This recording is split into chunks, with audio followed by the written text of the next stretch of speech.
asalaamaaleykum mbokki Sénégal maa ngi leen di jaajëfal di leen sant di leen gërëm di kontaan lool ci daje bi ñu dajewaat tey jii ma bëgg delluwaat fas yéene échanger ak yéen ci li nga xamee ni mooy actualité ci réew mi ak li nga xamee ni mooy ay di jàmbat di nécessité nag ci Sénégalais bu nekk ñu jóg taxaw farlu ndax xoddiku balaa ngaa lakkale. ñu war a mel ni ñu war a mel et c'est important. ñaareel ba aussi gis ngeen si biir réew mi fan yi passé moo am ay dee yu bon dee yu ñaaw jëm ci ni nga xamee ne noonu la suñu ay doom ñu sàggane leen ay tappalekat ay nit yu bon ay assassin ay fétichiste ay ñoo xamee ne ay pureté satanique la ñuy def làqatu ci suñu biir réew kenn mënu leen fexe ba teg leen bët kenn mënu bu leen jàpp juróom benn xaleel ñu ngi leen di faat ci ay dee yu ñaaw a ñaaw a ñaaw li ma gën a naqari si affaire bi nag moo di réaction au gouvernement bi déclaration mu meloon na ne ci kàddu rek da ngay faj daanu faj coono effacé ko bi ci gën a doy waar sax ministre de l'intérieur nee na ku nekk na nga jël sa doom accompagner ko ba sa école ba kon fu ñu jëm ñu comment est-ce qu'on va travailler? À quoi ça nous sert d'avoir des postes de police? À quoi ça nous sert de payer autant d'argent pour que Sénégal taxaw pour que ñu mën a aar doomu aadama yi nee nañu xaar dans 6 mois ñu tabax ay commissariat mais d'ici là on fait quoi? dañuy jël suñu ay doom parqué leen si suñu biir kër dootuñu génnati dootuñu taxaw dootuñu demati fenn. Je pense que ni yii mooy les vraies urgences. Une nation république bu ñu koy wax mooy république mooy partage de biens partage d'engagement partage de sécurité partage de jàmm partage de cohésion et de solidarité. Il est hors de question que kenn xalaat ni président de la république wala njabootam wala ay nitam wala seeni njaboot dinañu am risque ñu mën a fekk seen doom fa ñu nekk jël leen. Cette même qualité de sécurité boobu ñu am moom la ñuy exiger pour tous les citoyens sénégalais. Et c'est un droit et c'est non négociable te loolu dafa war a leer naññ nëpp jantut midi. Ça ne doit faire l'objet d'aucune discussion. tey jii war naa fekk suñu force de police yépp nekk sur le qui-vive. Toutes les grandes villes dañu war a am ay rondes de police permanentes et évidentes ay autopolice yuy daw guddi ak bëccëg nit ñi di leen gis pour que nit ñi xam ni que l'État est présent et que la sécurité des Sénégalais est une priorité. waaye boobee ba léegi ndax gis ngeen autopolice romb fenn ndax gis ngeen guddi ñu def ronde te xam nañ ni xale yi dañ leen di fekk ci ay endroits yu wéet këf leen yóbbu leen. L'État c'est la force publique mooy doole gi ñu am mu war a servir askan wi suñu ko defee rek mooy li war suñu ko defulee amuñu état te suñu njiit yi ay tappalekat la il faut avoir le courage de ni bu ñuulee nga di ñuul na kukk te jamono yi trop c'est trop. lii moo taxoon ma leen doon wax keroog ni xaw ma yan jamono la ñu war a taxaw waaye war nañoo jóg si suñu bopp. ma bëgg leen a dégtal benn affaire boo xamee ni yàgg ngeen koy dégg jóge ci kilifa gi jiite réew mi foog ngeen dégg loolu ba pare ñu ñëwaat ci waxtaan bi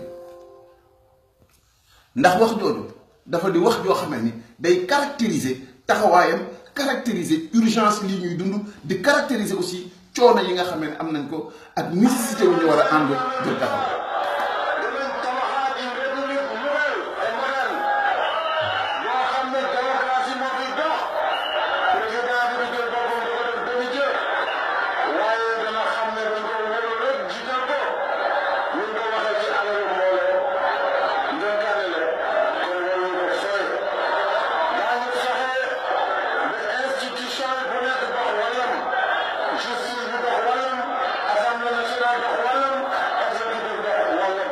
Je m'engage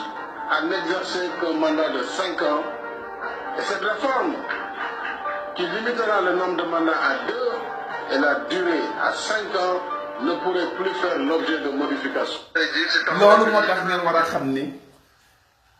kaddu kilifa mi ngi am sens su fekkente ni kilifa googu jox na ko cër jox na ko doole ngay wax lu mel na du yóoru lem neex a neex ba ñépp ni ëskay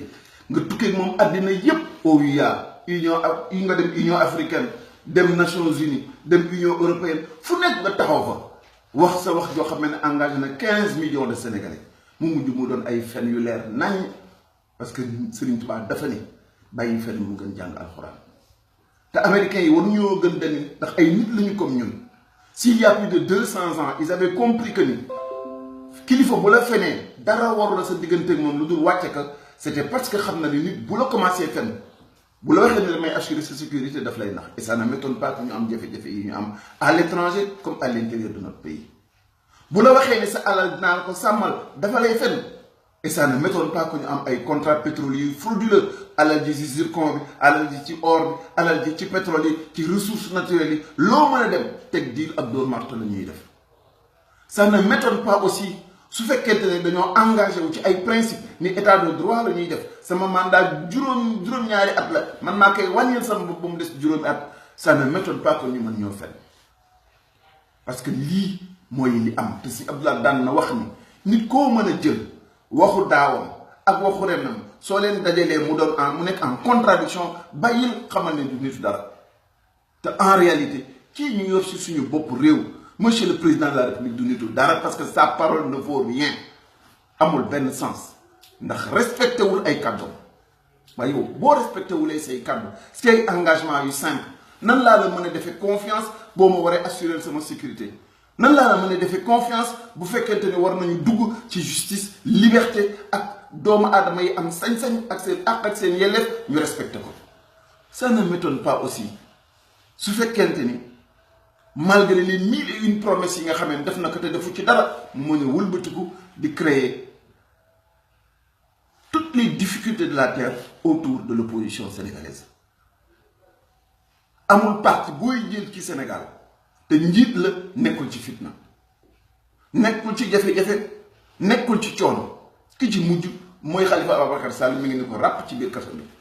en toute illégalité ak caay-caay ak jaay doole bu wér péng parce que simplement il nous a menti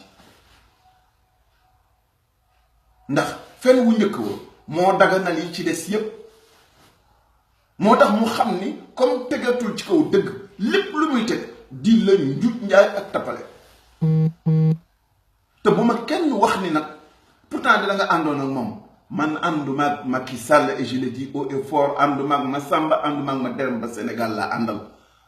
en 2012 dama engagé woon nekk candidat à l'élection présidentielle am sama programme am sama identité Sénégal yi xam ma xam sama jikko ma def sama warugar xeex na ma waree xeex ba ma jàppee ni lii ñuy taxawal jëmulul Sénégal kër reyante ba yàlla jàppale ñu ci ñun ñëpp man ak yéen sénégalais yi ñu d'accordoon ci opposition bi ñu ko jiitu dañu ko jàppale ay gor lañu ñu respecté suñu kàddu ki ñu yàqal kañ mooy toq deret bi fekk mbagaanu soow bi mu ngi ci tàll te yoonam nekku si te wolof ne toq deret yàq na lekkatu soow loolu mooy jafe-jafe bi tey jii lii ñuy dund ci réew mi kenn mënu woon imaginer en 2012 que ni malgré coono gi ñu daj 15 sénégalais faatu ci lii mooy résultat bi en réalité li mu ñuy jàngal rek mooy que ni am na ci Sénégal ñoo xamee ni bu ñu nekkee ci jafe-jafe bu ñu sonnee dañuy futti mbubb ya ñu soloon sol mbubbu démocratie sol mbubbu jub sol mbubbu bëgg réew mi sol mbubbu patriotisme sol mbubbu éthique te fekk yooyu yépp ay mbubb rek la bis boo leen amee confiance ngeen ànd pour l'intérêt supérieur de la nation ba ñu jot ci li ñu bëgg ñu simmi mbubb yooyu yépp daal di koy taal sol seen mbubbu caay-caay jël réew mi nag def ko tuba yi paate ci paate képp te paate moomu tuba ji xamoo kañ lañu sos tuba yi. Et c'est ça le problème du Sénégal d'aujourd'hui moo tax ma leen di soññ parce que lii xew nii ce n'est plus une question d'homme politique ce n'est plus une question de parti ce n'est plus d'opposition et de pouvoir demewul noonu te bu ñu leen nax ci loolu demewul noonu sécurité Sénégal la li tax ma ni leen sécurité Sénégal la benn waaye rek ngi nii il nous a escroqué nous tous il a trahi la totalité des engagements yi nga xamee ne jëloon na ko devant la nation reddition des comptes gestion sobre et vertueuse la patrie avant le parti ay waxi kese bu ma meloon na sénégalais sax dinaa indi Sembène Ousmane ak Guelwaar ni leen cim yéen a ñàkk jom nan nga mën a taxawee devant 15 millions de sénégalais di doomu baadoolo feebar loolu ba amuloo foo taxaw di jooy dem ci sëriñ si dimbali leen ma ci président bala mu maa jàppale leen ma ci nangam woo ko mel ne Cheikh Bamba Dièye ni ka Cheikh Bamba man de damaa sonn dañ maa tooñ defuma dara ba góor yëpp jóg àndandoo jàppale la te yàlla tax te Sénégal tax nga ni leewaayu ni tekk mel na bukki bu sol bu mbuuroo bu mbubboo deru bay dugg ci biir gétt gi di yoot ba am li nga bëgg futti sa der ba sànni fale di fàdd nag te loolu bu fekkente ni ñun sénégalais yi seetaan nañ ko ci ay bëgg-bëggam ak ay taxawaayam ba mu arrivé à ses fins bu ko kenn jooy kenn te bu kenn wax ni na homme politique yi jóg na homme politique yi taxaw déedéet c'est une question nationale et ça engage une réplique et des attitudes citoyennes personnelles d'abord ndax démb ba mu ñaawee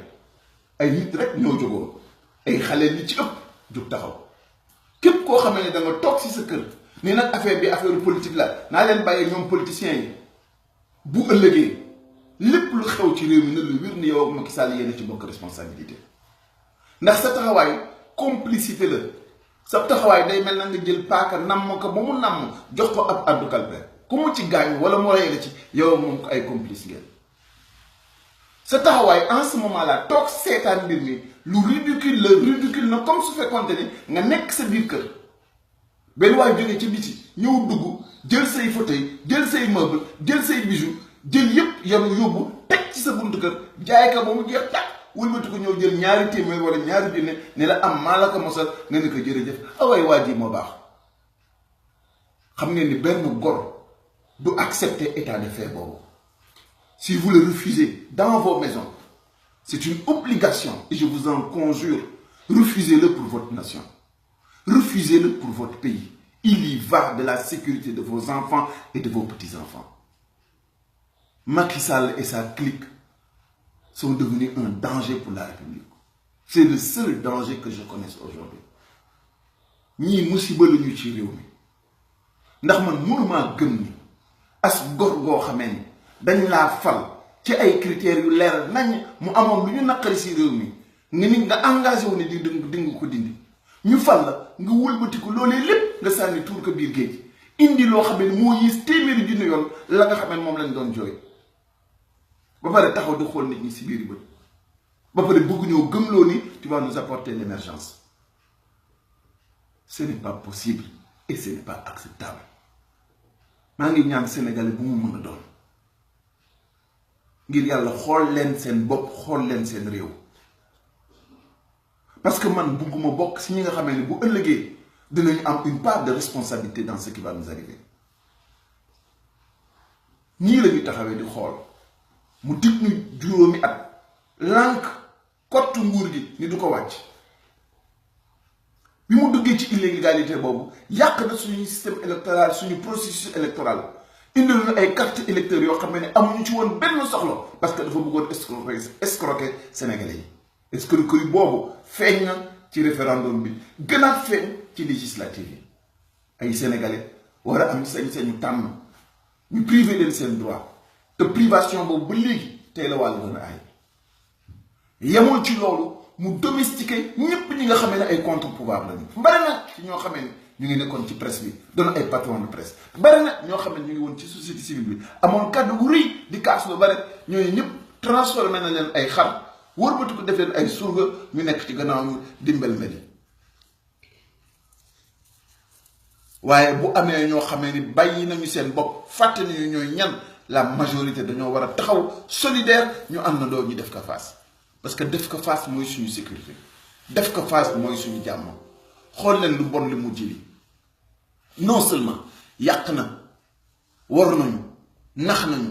trahir nañu ci ay engagement yoo xam ne respecté wu ci dara sàcc yi gën a bon escroc yi gën a rëy yàqkatu réew mi yi gën a ñaaw ñooñu ñëpp ñu ngi ànd ak moom te loxo du tàmm gudd ba pare bëgg a gàtt nit mënul jàpp ni ba mu juddoo ba léegi ci alalu nguur lay lekk te da koy lekk en toute impunité nga farka ci sa bopp ba pare jàkkaar ni koo koy dina liggéeyal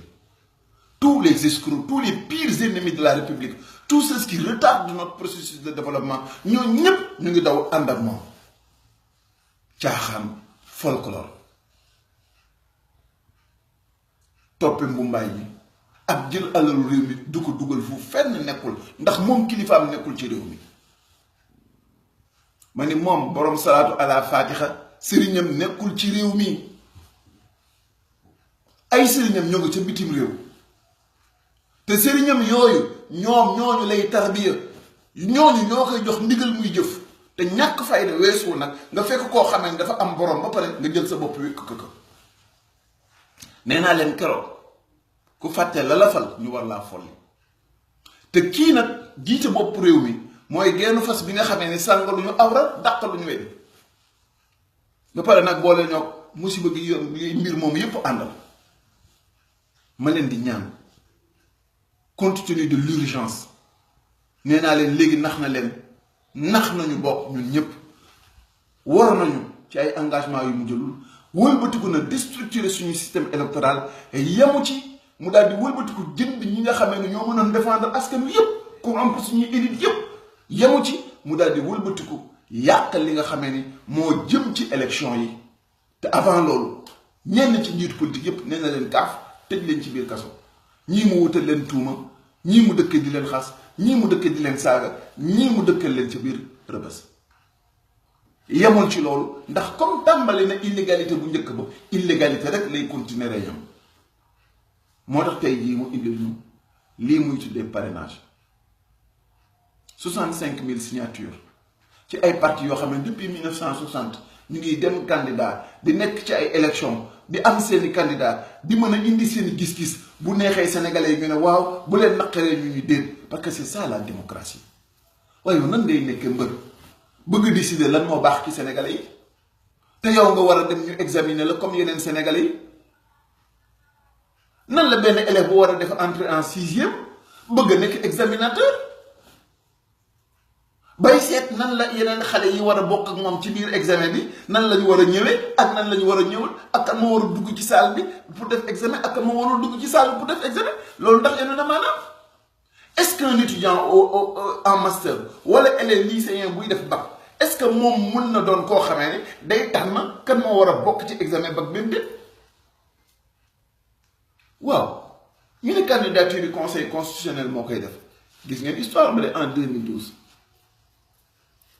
te vérifier signature kan moo koy def ci Sénégal ministère de l'intérieur rek mu am capacité vérifier signature yi te dinaa leen nettali xisa Xaalima Jaxate Kala Lat Joor ak Serigne Touba bi nga xamee ne xale Samba Sadio dafa amoon Lat Joor ak tubaab bi àndandoo dal ci Amadou Cheikhou bu Wuramaadi yu Sëñ Touba dafa wax ne araam na ci yéeféer muy jàpp jullit jàmm wax ja ba mu yeggee ci kanamu Lat Joor maam xaali jóge fa gis Sëriñ Touba ni ko wax Ahmadou yaa wax ni araam na ci ñuy jàpp tukkuleer yi di leen def jàmm mu ne waaw maa ko wax ndax loolu alxuraan la mu ne ko waaw kon Amadou Cheikhou de da doon wootal yonent Sëñ Touba ne ko kan moo doon wax ne Amadou Cheikhou da doon wootal yonent mu ne ko Kajoor mu ne ko waaw kan moo doon xeex ak Amadou Cheikhou mu ne ko Kajoor mu ne ko nan la nit di xeexee nit ba pare di wax ci moom lu baax buñ ko indee ci situation Sénégal kan la ñuy jàmmaarloo Macky Sall ak parti yi ñooy jàmmaarloo waaye nan la parti di jàmmaarloo nawle parti di wax si moom lu baax nan la Macky Sall nekkee candidat bëgg mën a am capacité tànn yeneen candidat yi ma ni boo dajalee 150 000 signatures indi wala 300 000 signatures indi il est possible pour le ministère de l'Intérieur bu neexulee Macky Sall ñu multiplier par 0 say candidature ni mu am nga 65 000 signatures moins 10 rejeter sa candidature waaye yéen Sénégalais yi da ngeen di toog di seetaan nit mu mën a am possibilité non seulement depuis ba mu fi nekkee war fen ba tey jii mu indiwaat beneen deal bu bees boo xamee ni day daal di dàq candidat yépp gannaaw bi mu jëlee ñenn ñi ni ràpp ci kaso bi ñii mu wutal leen dossier ñii mu génne leen réew mi ñu bëgg ko bàyyi moom kott mu mën a dem bu fekkente ni noonu la Sénégalais yi bëgg il faut que Sénégalais aussi am le courage de nous dire que ni lii la ñu bëgg ñun ñu xam ko saaru mel na Cheikh Bamba Dièye xam ko ndax man Sénégal laa jiital ci lépp moo may yëngal moo may tax di xeex moo may tax di kaas moo may tax di am coono jafe-jafe bu ma am bëgg Sénégal moo ma ko yónni mais j'aimerais bien savoir quelle est la posture et la position des Sénégalais ndax ndimbal na sa fekk loxol borom lu ma bëgg jàpp ki Sénégal il faut que man tamit ma xam ni du man kot ndax àddina du yàgg mukk ba alal réew mi wàcc ci samay loxo ma koy jariñoo man kot yaakaaruma ko te du mos a am par conséquent réew mi dañ koo bokk te lu ñu bokk dañ koy def jëfi ku bokk wax naa leen ne leen képp ku toog ci sa biir kër di seetaan jàpp ni mbir mi mbiru politique yi ne la wér na lu yàqu ci réew mi ci yow la tàmbali ndax boroom kër citoyen dafa am responsabilité ci boppam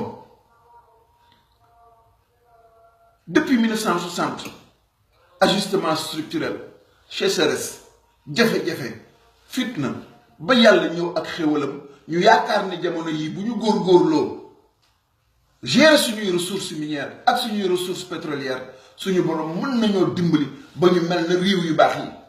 jox suñuy doom ay possibilités may leen ni liggéey réew mi émerger ñu respecté ñu sur le plan international waaye xanaa nag yàlla du ñu wutal xéewal googu ba ñu yegg si fii ñu bëgg seetaan ngeen ne tappalekat boo xamee ne sëriñam ma nga ca France nga xamee ne na boobu nga taxawoon ak waa këram noonee la taxawee ci réew mi te buñ ko bàyyee du ñu mujjee leneen lu dul rek na boobu ak waa këram defoon pétrole Gabon noonee la moom ak waa këram di def suñu pétrole bi après nag on sera encore plus pauvre et plus désespéré te nag dëgg-dëgg lii ñuy wax naan am na pétrole ci Sénégal kenn mënatul wax ni yàlla dimbaliwuñu kenn mënul wax ni yërmande yàlla nekkul si ñun waaye wolof nee na bu for yóbbee sëgg jafe ay waaye gars yi dimbali leen seen bopp je vous en conjure encore une fois faites au moins l'effort cette fois-ci de vous lever tous ensemble ñu jóg taxaw pour que le Sénégal devienne le pays que ses enfants méritent le pays bi nga xamee ni dina construire le développement l'équité la transparence et la justice meruma de ci rukku bokk rek laa yor nii di ko wax awma benn rancune mais bugguma ku ma fooy man bugguma ku ma yeb bugguma aussi ku ma nax j'estime que ni dama am responsabilité ci réew mi te que personne ne se fourvoie bu kenn nax boppam lii may wax ni wutuma carte jëm ci kenn je n'en ai pas besoin je peux m'en passer parce que bu ma ko nekkulee tamit du ma tere dund du ma tere am li mu war a am du ma pare taxaw du ma tere doon un citoyen honorable ndax loolee lépp am naa ko te nekkuma président de la République ce n'est pas une fin en soi pour moi wut xaalis ak am pouvoir ce n'est pas une fin en soi pour moi ndax bu doona loolu la kon ma def na tappalekatu transhumant yi dëpp dippi mel na ñoom je ne parle que pour le pays et je ne parle que pour le Sénégal et je ne parle que des Sénégalais je vous en conjure lii xew ci réew mi musiba naangaay la kii nekk ci bopp réew mi c'est un danger public amul yërmande ci réew mi amul yërmande ci askan wi pouvoir rek jàpp na ni affaire bi xëccoo la ko jëkk yaa moom te doxalinam yépp mooy rusul fen askan wi rusul wor sénégalais yi rusul wax ba ñépp ni wax na mu génn ci ba seen wecc dugg ci leneen waaw un tel individu su la jiitee et que nga bëgg a dof ba yaakaar ne tey en sécurité yaa ngi nax sa bopp démb moins que ça ñépp ñoo jógoon def ko face beaucoup moins que ça lu ñu mën a reprocher Ablaye Wade yeggul woon fii Macky Sall bëgg a yegg ak ñun lu ñu Ablaye Wade mos a def lu ñu ko mos a reprocher amoon na ay limites yoo xam ne mënu koo franchir te nangu ko woon franchir ndax lu mu bon mag la woon borom xel la woon te ko amoon fulla la aussi te ragalul woon aussi malheureusement pour ñun xel naada fit naada jom naada fulla naada li ma gën a naqari nan la moom mën a justifier pouvoir am ci kaw xare boo xam ne askan yépp ñoo xare ba jox ko mu ànd ak 40 personnes ci biir gouvernement wam ay doomi gor yu wér benn dëkk dëkk ci biir dëkk bi ñoom nan la ñu mën a ñoom tamit justifier seen pouvoir par rapport coono gi sénégalais yi def ba ñu nommé président de la république Macky Sall moom mu nommé leen ay ministre nan la ñu mën a toog ci même table Macky Sall indi lu yées li nga xamee ni moo indi woon le 23 juin ñoom ñëpp ñu mën a sëgg lem seen dox accepter loolu wëlbatiku bëgg ñu jaay la ñu rëy. Comment est-ce qu'en moins de 6 ans, 7 années, nous avons deux vérités différentes? Nan la ñu mënon wax ñun ñëpp ne Ablaye Wade nekkul woon ci dëgg bëgg gëm ne Macky Sall mën naa nekk ci dëgg te muy indi ñu pire que li Ablaye Wade di indi. Et ce n'est pas acceptable. Et ce n'est pas acceptable. Moo tax regardez simplement ndax nit ki lu mu la mënti wax même bu dee dafa amee casquette politique ay boroom xel ngeen te yàgg naa di wax ni benn nandite moo gën camion ngaaka yaakaar naa ne ay nandite ngeen mën ngeen ràññee li ma wax lan moo ci dëgg ak lan moo ci ay caaxaan ak lan moo ciy tappale su fekkente ni sama gars yi li may wax dëgg la dimbali leen seen bopp dimbali leen Sénégal fàtte ma man ne regardez pas ma personne ne regardez pas ma coloration politique mais regardez juste la vérité que je sers regardez juste l'intérêt du pays xool leen seen patriotisme seen esprit de sacrifice ak la grandeur du Sénégal jóg leen parce que jóg jot na taxaw leen parce que taxaw jot na combat bi du xaar ba bis ba ku yaakaar ne da ngay xaar ba bis ba pour mën a voter contre waaw kii mën a tànn candidat yi bu éliminer candidat yi jël ñetti transhumant ci biir gaayam yi nga xamee ne ay surgaam lañu ñooñu mu def leen candidat muy ak moom muy ñeenti candidat kon du ngeen wotee lu mu leen di jëriñ problème bi xeex bi tey jii la affaire bi du xaar ba bisu vote ba ndax suñ ko bàyyee mu jàlleeg loi wam parrainage am bii dina wut ñetti transhumant ñu ànd ak moom doon ñeent ñu doon ay candidat loolu la doon wax Serigne Mansour Sy Djamil naan que le deuxième mandat est plié. Il est plié dans l'injustice, il est plié dans l'illégalité, il est plié dans la fraude, il est plié dans la trahison par rapport aux promesses yi nga xam ne defoon na ko ci kanamu Sénégal. Ah oui, par rapport à ça, il est prêt. La question mooy est-ce que yéen Sénégalais vous êtes prêts comme le disait Mame Abdou Aziz yal na yàlla yokk leeram bu fekkee da nga bokk nit benn mbir ngeen yem ci képp comme réew mii di Sénégal moom Macky Sall di kenn ci biir 15 millions de Sénégalais yi jóg di ko yàq Mame Abdou de ca xam-xam mu rafet ba ca wax ju rëy ja mu doon wax bis ba Lamine faatoo waxoon na ni jamono yooyu fulla googu mu am pour yàq réew mi am leen fulla gu toll noonu pour gàllankoor ko suñu ngëm-ngëm suñu diine que ce soit muy diine masixiya muy christianisme wala muy islam suñu ngor suñu fulla suñu fayda suñu jom tout dans ce que nous sommes nous intime l'ordre de nous lever et de nous battre et de contrecarrer le dessein machiavélique de Macky Sall parce que su jàllee autant que ñu arrêter proclamer la fin de la République xam ne nous sommes dans une monarchie absolue une dictature la plus effroyable et la plus minable qu'il soit parce que c'est bâti sur de l'escroquerie d'un citoyen qui avait une langue mielleuse qui promettait monts et merveilles et qui ne nous a apporté que les ténèbres et la régression. Et j'en appelle à votre patriotisme, à votre engagement. Engagement ci inscription yi, engagement yi ci taxaw pour bloquer loi bi nga xamné mom la tek suñu karam. Ma ngi leen di gërëm di leen sant di leen ziyaare ngeen baal ma ak te xam ne dara yóbbeewu ma ko lu dul bëgg Sénégal jërë ngeen jëf.